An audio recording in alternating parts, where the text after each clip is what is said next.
Jupiter, c'est un projet à but non lucratif et dont la vocation, c'est de fournir des logiciels libres, open source, pour la science des données et l'informatique interactive. Donc, on va vous présenter un produit du projet Jupiter, c'est le notebook Jupiter. Et pour la présentation, on a pris on a une petite vidéo sur l'utilisation possible de Jupiter Notebook dans un cours de mathématiques.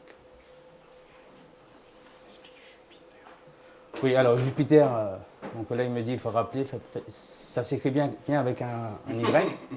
Donc c'est pour les trois premiers langages donc, qui sont utilisés dans la science des données. Donc c'est Julia, Python et R. Donc le nom vient de là, Jupiter. Donc pour Julia, Python et R. Dans un document notebook, donc on a un petit peu de tout. On a du texte, on a des formules de mathématiques, on a du code Python.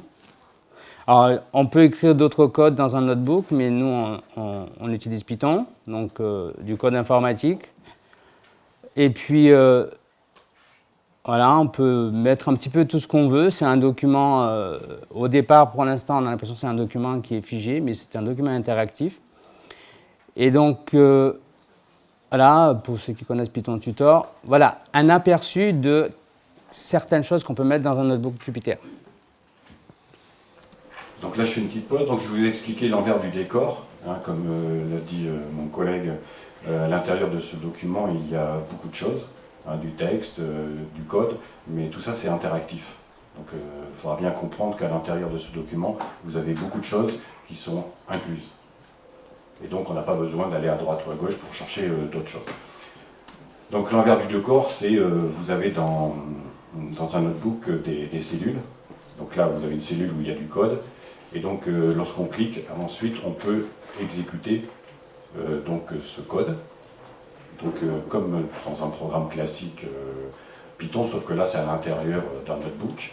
Et donc, on a une autre cellule après, on l'exécute.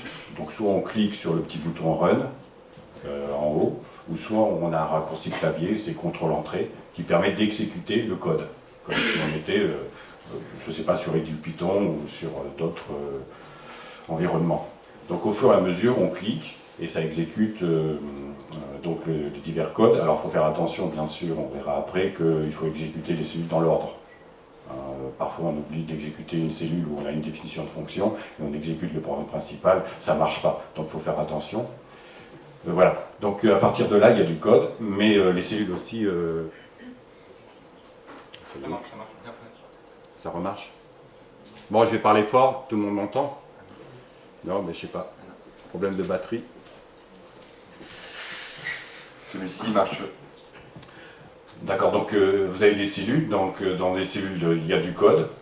Mais comme on a vu, on peut mettre du texte, etc.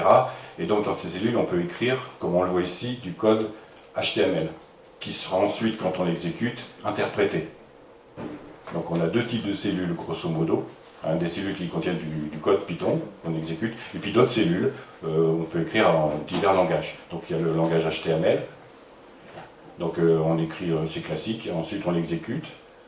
Là aussi c'est toujours du HTML. Ensuite vous avez ici, en bas, donc c'est du langage, c'est Markdown. Donc là c'est un langage de balisage très simpliste, léger, qui a été conçu en 2004. Voilà, donc qui permet d'écrire du texte, formaté, mais très simplement. Donc il faut connaître la syntaxe tout simplement.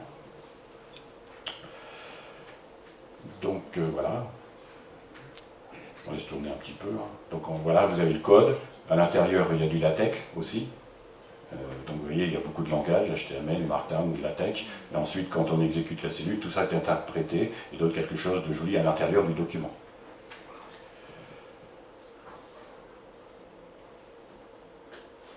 Voilà, je vais exécuter la cellule, et voilà ce que ça donne. Donc quand on prépare son document, on verra ça dans l'atelier, on crée des cellules, et à l'intérieur des cellules, on dit ce qu'on va mettre, soit du code, soit de la présentation en différents langages.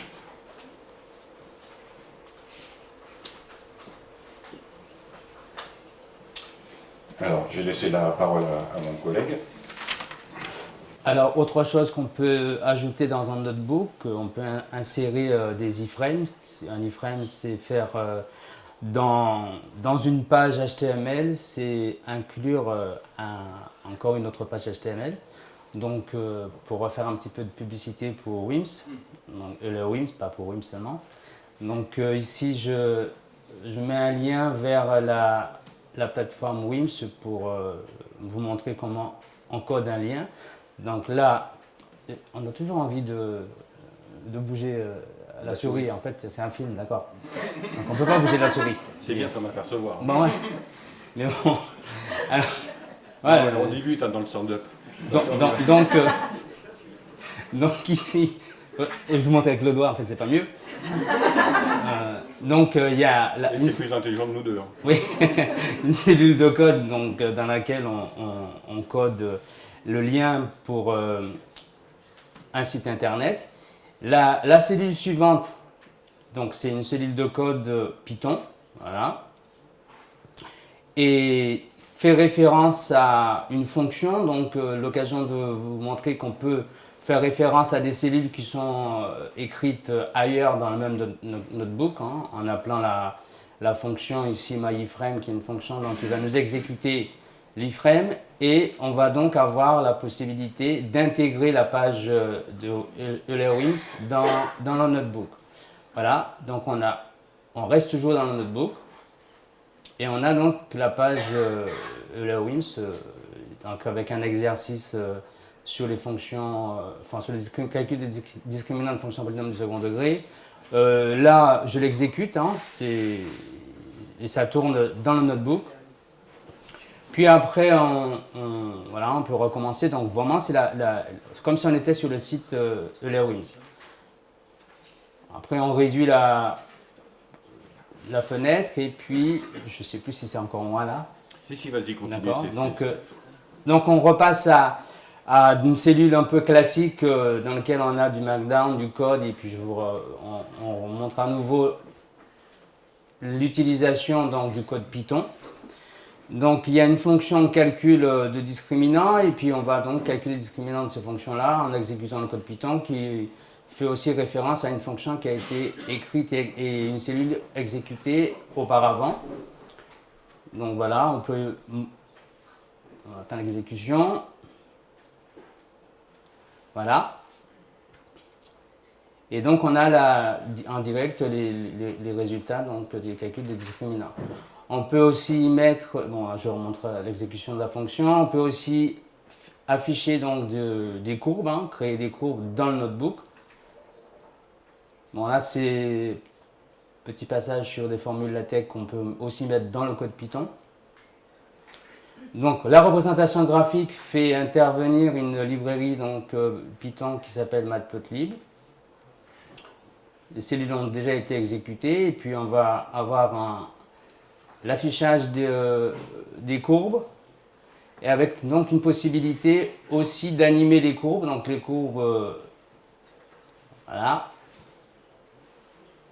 Donc avec un petit menu, voilà les courbes, donc un petit menu pour pouvoir déplacer une courbe et voir, même enregistrer après, faire des zooms. Donc je laisse tourner la vidéo.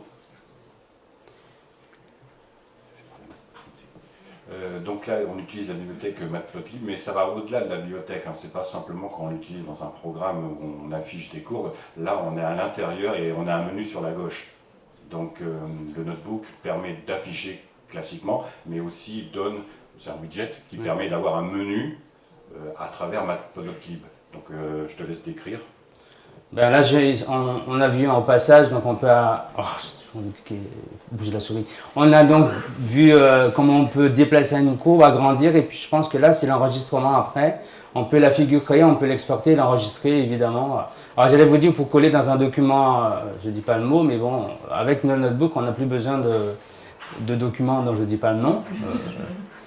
Et donc, on peut aussi, l'image qui a été enregistrée, on pourra aussi à nouveau le mettre dans un notebook. Et on va vous raconter aussi après les différentes possibilités d'utiliser encore ce notebook. D'accord, merci. Ouais, donc on voit tout Bon, est inclus dans on n'a pas eu le. d'entraînement. Hein. Ouais, oui, tout est inclus dans le notebook. On n'a pas besoin de sortir. Lorsqu'on crée le document, on pense en avance un peu ce qu'on va créer. Et donc là aussi, on peut écrire des algorithmes.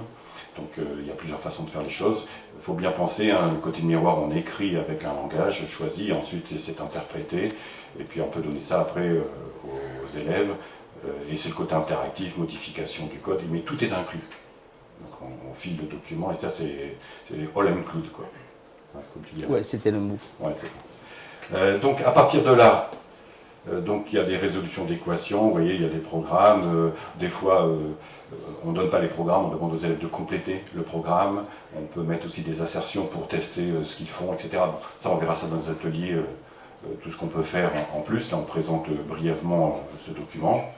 Et là après on peut inclure à l'intérieur, quand ça va arriver, voilà. Un complément c'est Python Tutor. Alors je ne sais pas si vous connaissez Python Tutor. C'est un peu comme AlgoBox, mais version plus intéressante. C'est pour exécuter un programme Python pas à pas.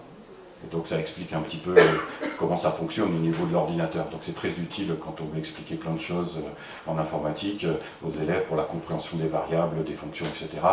Au lieu de faire un long discours, il y a une animation et c'est très intéressant. Moi je l'utilise énormément.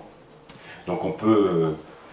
Sous Python Tutor, ça marche par une interface web dans laquelle on met le code et puis en plus c'est fait pas à pas. Là, on peut l'inclure dans notre notebook. Donc pour cela, donc vous avez le code qui est ici. Et lorsqu'on exécute ce code classiquement, bien sûr, il faut faire des petites installations. Eh bien, on retrouve l'exécution de la cellule en bas. Et là, vous avez ce que l'on voit dans Python Tutor. Et donc vous avez les boutons Next, etc., ce qui permet d'exécuter les instructions une par une et de voir ce qui se passe. Donc on est toujours dans ce fameux, la passion du trinôme du second degré. Voilà, Next. Donc voilà, ça crée, ça apporte la bibliothèque, math. Ensuite, création de la fonction. Et ensuite, exécution de la ligne 12. Voilà. Et donc à droite... à droite aussi. Donc vous avez la création des variables, etc. Donc c'est très intéressant. On l'utilise beaucoup en NSI. En maths aussi. En maths aussi, oui c'est vrai. Mais je suis un peu plus... C'est en maths. D'accord. Voilà. Donc voilà l'exécution. Donc ça peut être très utile en classe de seconde, première, etc. en maths. Voilà. Donc à partir de là, on va passer... la partie exportation, export. Donc vous avez construit votre document et ensuite vous pouvez l'exporter en différents formats.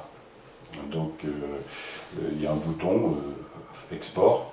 Alors où est-ce qu'il est? Ça va venir. T'as pris du temps avec la vidéo. Ah ben non, j'avais arrêté la vidéo là. Donc le document, on va pouvoir l'exporter. Donc soit on donne le document au format notebook. Soit on peut l'exporter en différents formats. Donc premier export, c'est format HTML. Ouais, le format HTML. Donc vous pouvez l'exporter en format HTML que vous donnez aux élèves. Bien sûr, il faudra bien penser, on ne va pas rentrer dans les détails, qu'il y a quand même une perte de certaines choses quand on exporte un document. Donc le notebook JPL, ça crée des documents scientifiques, interactifs et dynamiques. Ça c'est important, et tout à l'intérieur. Alors comment ça fonctionne un peu? Donc c'est une application web, comme on l'a déjà vu. Donc pour cela... vous pouvez il y a deux fonctionnalités comme on a vu, donc soit on écrit des cellules dans lesquelles on met un langage particulier qui sera interprété, donc du HTML, du LaTeX, etc. Ou soit on met un langage de programmation, et là c'est Python. Donc il y a deux types de cellules, voilà. Et donc le format c'est IPYNB, donc ça c'est le format notebook. Donc pour cela, pour l'installer chez vous en local, vous pouvez prendre par exemple la distribution Anaconda. Et dans la distribution Anaconda, une fois installé, vous avez un raccourci qui lance, on le voit ici, hein, je ne vais pas faire avec mon doigt, le Jupyter Notebook, et puis ça lance, en fin de compte, un serveur web local. Donc qui s'ouvre dans votre navigateur. Voilà. Et qui s'ouvre dans votre navigateur comme ça. Donc vous retrouvez l'arborescence de vos dossiers. Donc là, à partir de là, vous pouvez créer ou lire d'autres dossiers. Ça va nous prendre un bon sens. Voilà. Et donc, on peut convertir. Donc, on rappelle un peu, on peut convertir en format classique, PDF, HTML.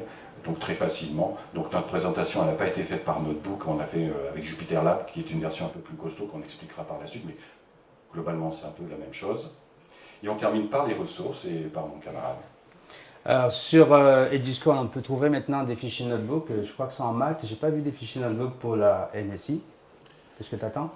Et donc, ça va venir. Et puis après, je vous ai mis un lien vers la documentation officielle pour la prise en main d'un notebook. Donc, c'est en anglais, mais certains navigateurs traduisent sans problème. Et puis, petite information, il y a aussi une formation qui existe formation individuelle. C'est proposé par la DAFOR depuis l'année dernière, et puis aussi la possibilité de faire des demandes de formation fil pour pouvoir donc apprendre à utiliser et créer des notebooks avec Jupyter. Si vous voulez vous inscrire, vous n'hésitez pas à nous le dire et on peut encore vous inscrire, il y a encore temps, il y a un peu de place. Voilà, on vous remercie.